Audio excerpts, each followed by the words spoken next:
পুরো আগুন লাগিয়ে দেবো। লগ্নজিতার ওপর হামলা তীব্র নিন্দা করছি। তুমি ভালো পারো। এতদিন করেছেন কি নিন্দাটা করেছেন সেটা জানতে চাই।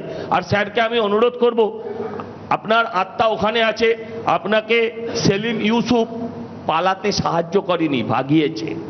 আপনার বাড়িটা যারা ভেঙেছে দুর্ভাগ্যক্রমে ইত্তেফাক তারাও সংখ্যা গুরু ওই দেশে।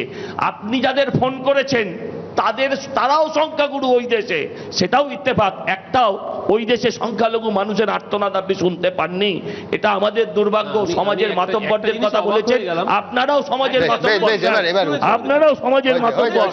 না না, আমি বলছি প্রশ্ন 15 মিনিট হলে আর উত্তরের সময় থাকবে না।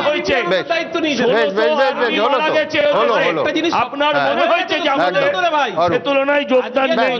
যখন বলা শুরু করলো, প্রথম যিনি মাথা নাড়লেন তার নাম হুমায়ুন কবির। মানে সজলের বক্তব্য হুমায়ুন কবিরের খুব পছন্দ হয়েছে, তাই সার্টিফিকেট। এতদিন মমতাদির বক্তব্য যেমন পছন্দ হতো। দ্বিতীয়ত, ওর একটা ঘটনা, লগ্নজিতার ঘটনা নিশ্চয়ই খারাপ, সাথে সাথে পুলিশ অ্যাকশন নিয়েছে, গ্রেফতার হয়েছে। সিপিএম কে করেছে, একই সাথে সুমন, তোমাদের মনে থাকবে, তোমাদের সংবাদ মাধ্যম খবর করেছিল, স্নিগ্ধজিৎ বলে আরেকজন গায়ক, তিনি যখন দরিয়ায় আইলো তুফান আইকে যাবি রে, ভেসে ভেসে যাবি হেসে মদিনা নগরে, সেই গান গাইতে গিয়েও বাধা দেওয়া হয়েছিল। সিলেক্টিভ সেকুলারিজম আরো ভয়ঙ্কর।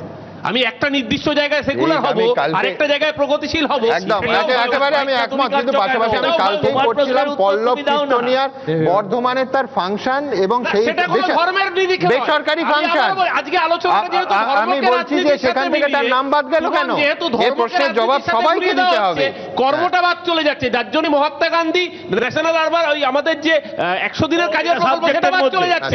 গরিব মানুষের পেটের ও এত বড় বড় কথা বলছে বাপুজি কেক, এটা তো ঘটনা। নরেন্দ্র মোদী ৭৫,০০০ টাকা করে 4টে মাশরুম খান ডেইলি, সংবাদ মাধ্যমে প্রকাশিত। দিনে 3 লক্ষ টাকায় মাশরুম যারা খায় তাদের গরিব মানুষের কেকে অ্যালার্জি থাকবে।